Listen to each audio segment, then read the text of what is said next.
இன்றைக்கு அநேகர் மனிதனை நம்பி ஏமாந்து கொண்டிருக்கிறார்கள். கர்த்தரிடத்தில் போய் ஆலோசனை கேட்காமல் மனிதனிடத்தில் ஆலோசனை கேட்டு தன்னுடைய ஜீவனை பறிகொடுத்தவர்கள் அநேகம் பேர் இருக்கிறார்கள். ஆண்டவரே, நான் ஏமாந்து விட்டேன். இந்த மனிதரை நம்பி என்னுடைய காரியத்தை நடப்பிக்க விரும்பி நான் ஏமாந்து போய் விட்டேன் என்று அநேக தேவ சமூகத்தை நோக்கி பார்த்து கொண்டிருக்கிறீர்கள்.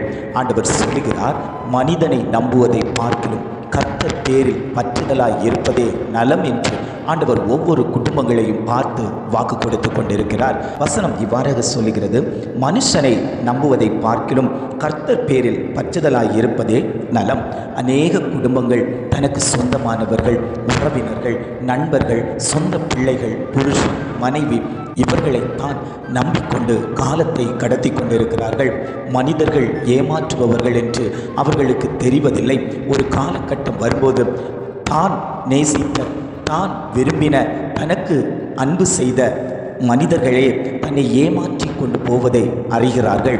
ஒரு காலகட்டம் வரும் வரை அவர்கள் மனிதனை நம்பி இருந்தவர்கள் தான் ஒரு ஆபத்துக்குள்ளாடியோ ஒரு விபத்துக்குள்ளாடியோ ஆகும்போது மனிதன் செய்த துரோகம், மனிதன் செய்த ஏமாற்றம் அவர்களுக்கு புரிய வருகிறது.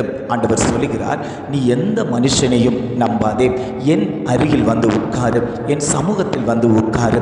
நான் உனக்கு ஆறுதல் செய்வேன். நான் உன் தேவைகளை நிறைவேற்றுவேன். உனக்கு வேண்டிய காரியங்களை எல்லாம் நான் உனக்கு செய்து தருவேன் என்று ஆண்டவர் குடும்பங்களை பார்த்து சொல்லிக் கொண்டிருக்கிறார்.